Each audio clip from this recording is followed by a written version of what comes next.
hello, and welcome back to the Daily Journal's Prep Focus on Football. I'm your host, Tim Ahrens. With me, as always, the man, the myth, the legend, the authority on high school football in the state of Illinois, Steve Soucie. Souce, we're freezing out here at Memorial Field at Bishop McNamara, and it's our Week 9 show already? Yep, finally football weather. I mean, this actually feels like weather that's supposed to be contested during football games. Exactly, but usually like later in the playoffs, this is a little bit cold right now. And wasn't it just the beginning of October? I think we were here and we were talking about 93-degree weather. Yeah, it was. It's been a bizarre season in a lot of ways, weather included. All right. Well, like I said, this is Week 9, and so that means we're going to get some playoff berths locked up. Mr. Authority here is going to be on Comcast Sportsnet on Saturday night from 8 to 10 on the playoff pairing show. Getting a little nervous? I don't really get nervous for it. I mean, they've told me numerous times they have a dump button if I get into trouble, so I feel okay about that. Okay, well, all right. Now, when you're on the show, you have to promise me this. You're going to try and fit these three words in somewhere in the broadcast. These three words, and it's going to be hullabaloo. Okay. For Halloween, we're going to say heebie-jeebies. Okay. And then, just because I love this word, serendipity. Okay. I will try to take that challenge on. I make no guarantees. Now it's on camera, so now all the people who watch this are going to watch the playoff show, and then they're going to see that you failed, maybe in fitting in serendipity. Well, I'm pretty much a failure anyway, so. Well, you know, you got that going for you. That's inevitable. Part of your charm. Part of your charm right there. All right, we got 11 games to go through this week, and playoff ramifications and everything. Real quick, just so people know how everything works in the IHSA football playoffs, there are 8 classes, 32 teams get in each class. If you get 6 wins, you're automatically in the playoffs, all 6 wins or more. And if you win your conference, you can also get in. So some teams might get in with 5 that ordinarily wouldn't. And then if it comes down to it, there's a playoff point system, which is basically your opponent's wins added together. Yep. So what happens if, say, there's 10 spots left and there's 12 teams knocking on the door? Is there further tiebreaker? Yeah, there's a series of tiebreakers that would eliminate the process. The primary one that usually breaks most of the ties is, instead of playoff points, which is wins of all of your opponents, they simply break it down to the wins of the opponents that you beat.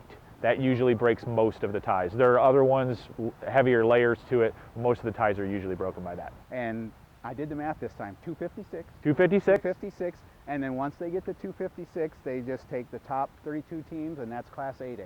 Correct. And then next 7A, and so forth and so on. So there are some teams that one day might wake up 2A, and then the next day they might be 3A.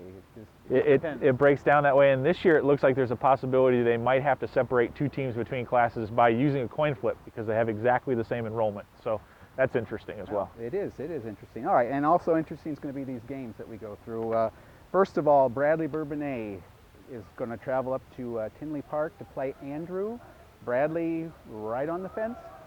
Fence is a good way to put it. They are firmly on the bubble right now. If you factor in Bradley with a loss, you're looking at a situation where they might be one of the last teams to get in the field or left out entirely. It's all going to come down to the last couple of teams for them. A win would lock up a berth for their 6th victory. So obviously a lot at stake for Bradley. Andrew's a very good team though. Have a nice a Division I caliber running back up there with the T-Bolts. So it's going to be a tough challenge for Bradley. And in that light, I'm going to take Andrew. I will also take Andrew. I got to gain some games here, so I have to differ on some, but I'm taking Andrew. So, coward. Yeah, I know. All right, up next will be Kankakee going to Pontiac. Well, Kankakee's playoff hopes were eliminated last week with their loss to Rich Central, which makes this a tough game for Kankakee to try to keep it on tact. Pontiac has a lot more to play for in this one, and that's the reason that I'm going to go with Pontiac at home. Okay, I'll also take Pontiac, which means I can't gain a game there. So, okay, Bishop McNamara will host De La Salle. Yeah, this is an interesting game as well. Both teams are in the playoff field. It doesn't matter, the outcome doesn't matter other for seeding in terms of the playoffs. De La Salle has some very talented players on their roster. The one thing about them is that they're not that strong defensively. So if Matt can hold that together and put some points on the board, they might be able to get a win over a pretty good Catholic League team. but still they have to contend with the fact that there's a Northwestern recruit in the backfield for them and an Ohio State recruit on the offensive line, and I think that gives De La Salle the edge. I'm going to take De La Salle. I thought I could gain on this one. I'm going to take De La Salle, and I took De La Salle because I thought you'd take McNamara. Well, once again, your logic is flawed. Well, I do have flawed. Yeah. I do have lots of flaws. Yeah. We'll alphabetize them sometime. Okay, let's move to the Sangamon Valley, and Moments will go to Central. The big Sangamon Valley Conference game here. Moments has really put together a nice string of victories here, and obviously Central has had very little problems maneuvering their schedule to this point. Nice test for both teams heading into the playoffs. They're both already in, like we already mentioned. I think I still, as good as Moments has been over the last 5 weeks, I still think they're going to have a lot of trouble with Central, and I'm going to take the Comets. I'll take Central as well. Let's see, also in the Sangamon Valley, doesn't mean anything playoff-wise, but rivalry-wise, Iroquois West will host Watsika. Yeah, this is a game that obviously both teams take a lot of pride in. They want to get the victory here. Like you said, no playoff aspirations for either team this season. It's been a tough season for both of them, but I'm going to take the Warriors in this one. I thought you would take the Pork Burgers. Oh, that's not their name. I know, but that's what they're best at is pork burgers. Okay. Well, yeah. They do have a state championship Yeah, a few years ago. they're pretty good at that too. Yeah, they were pretty good at that too. So yeah, I'm going to take Watsika also. Now let's move to the Interstate 8. Reed Custer at Coal City. Yeah, a game for Coal City that they need to win to give themselves a chance to get into the playoffs.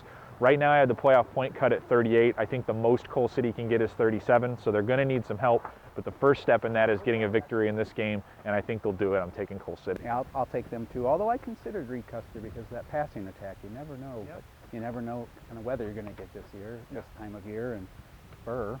Okay, moving on, Seneca at Manteno.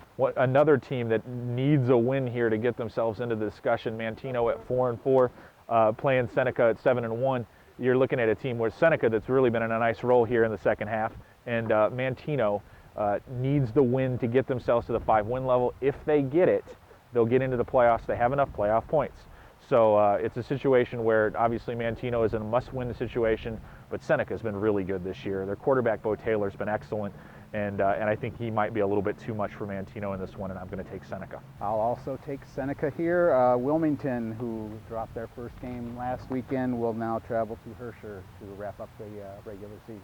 My blind faith in Wilmington cost me last week, but this week I think they'll probably come into this one pretty angry and look to get back on track heading into the 3A playoffs.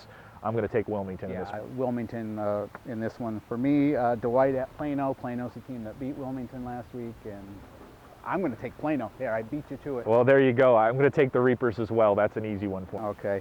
Westmont at Piatone. Yeah, Piatone, nice little roll here at the end of the season, positioning themselves for a possible home game in the opening round of the 4A playoffs. They could get a win here. I think. I don't think it should be much of an issue, and I think they'll move to 7-2 with a win here. I'm taking Piatone. And I will also take Piatone.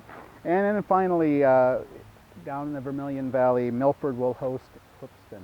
Yeah, Milford needs to close out with a victory here. A couple of weeks ago, it looked like Milford, at 5 wins and the amount of points that they were going to amass, they wouldn't have any chance at the playoffs, but they're probably going to end up with 38 playoff points if one of their non-conference wins comes through and leave them firmly on the bubble. So it looks like we might have a couple of teams that are sweating it out Saturday night to find out whether or not they get in.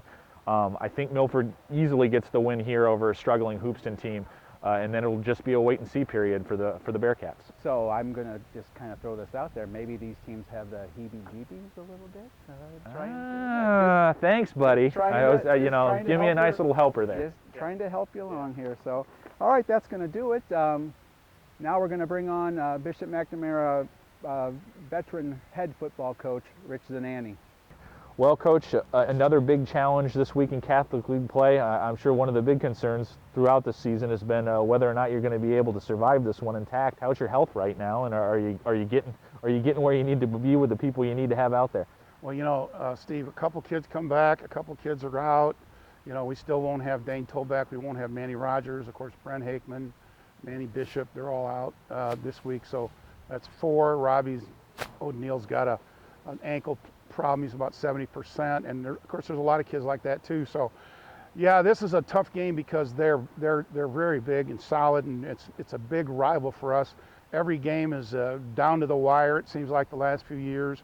It's a tough one to win, but you know, we like to win it and go into the playoffs on a winning note and be 6-3 and knock off a really nice program at De La Salle. Always helps to get that momentum going in your favor heading into the playoffs too. Yeah, we want to be healthy going into the playoffs, but we really want to go in on a win. I mean, that's the good attitude type thing that we want to do and try to, it's senior night, it's the last night for these kids to play, maybe on our home field, so we're pretty hard to beat when that happens, so hopefully that'll help too.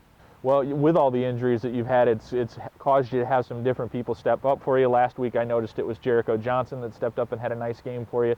And you've had some other guys kind of really come in and help, you know, solidify in situations like that. And you got to have that with a roster as small as yours. You've got to have guys step up and fill some gaps for you. Right. We've had some incredible play out of some of our sophomores that we've brought up. But Jared West is an outside linebacker. He was actually an inside linebacker. We moved to the outside this year.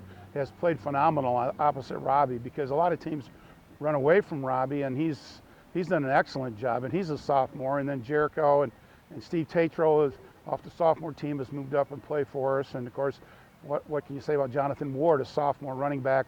We weren't sure he was going to be the guy or not this year, but he's been phenomenal for us. And so that's kind of what's made our team, is the fit with the classes mixed together, the seniors, an excellent junior class, and the sophomores. How much easier is it heading into playoff night this year than it was last year? Obviously, with the crushing loss in Week 9 that kept you out. I mean, it's got to be refreshing to be going into this weekend knowing you're going to hear your name called on Saturday night. No question about it. It's a lot more fun when you're going in, with a win, and you're pretty sure we're going to be in. So it's a good feeling. It happens sometimes. And last year we were very similar to this year with our injuries, and we had some guys out.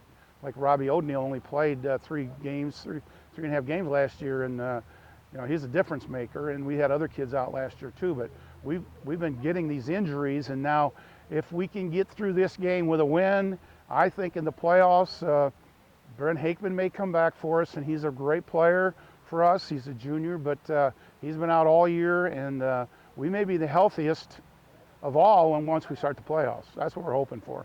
All right, Coach, best of luck the rest of the way. Thanks, Steve. Down the line. Thanks, Coach Zanani. Boy, that guy's been, how many years of football and 300 and plus wins? We're closing in on 40 for him, so he's been here a long time and had a lot of success during that time. Knows a little bit. Yeah, a little bit. Knows a little bit. Yeah. A little bit. All right, who was our player of the week? Well, this week we're going to go with Piatone's Joey Janutis, who had a huge game last week in their game. 3 catches for him, 230 yards, 3 touchdowns. So that's getting a lot done. Over 70 yards a catch. That's really getting it done with a limited amount of catches. And did a nice job for Piatone. Like I said, they're on a roll and really coming down the stretch here nicely for the Blue Devils. Now, the first show, I think I asked you how many playoff teams we were going to have, and Yep. I think you said 8. Yeah. And what are you going to say right now? I think there's going to be 6. 6. Yep.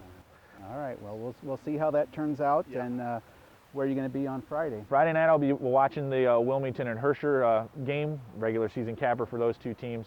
Wilmington obviously trying to get on stride for the playoffs, and then Herscher trying to round out a somewhat disappointing season for the Tigers. Okay, and then of course on Saturday, I don't think you're going to be watching any football, but the football world's going to be watching you. Yeah. Once again on Comcast from 8 to 10, the playoff pairing show, and remember, heebie-jeebies, Yeah. hullabaloo, Okay. serendipity. I'll see if I can get that done just for you. You got to get that in there for me. That's since you won't take me with you. Yeah. It won't let you in. Well, Yes. I have a restraining order. Well, all right. Well, that's happens to you a lot, I'm sure. I know it does. So, are we going to wrap this up? Yeah, or- that all sounds right, good. well, be sure to grab Thursday's edition of the Daily Journal. Grab the sports section, and boy, we're going to have. What are we going to have? We're going to have capsules. We're going to have picks. We're going to have a notebook, and then on Friday, Yep. the great authority on high school football in the state of Illinois is going to have his playoff prognostication. Yep, the projected field of all 256 teams and where I think they will play prior to Week 9 games. So Okay, well, that'll be interesting for those that are interested in it. I think everyone's interested in it. If they're watching this show. Yeah, they probably they're are. interested in Yeah. it. So, okay, that's going to do it. So for the authority, for our videographer, Nicole, Dan Hart, and from Tim Ahrens, we'll see you on the sidelines.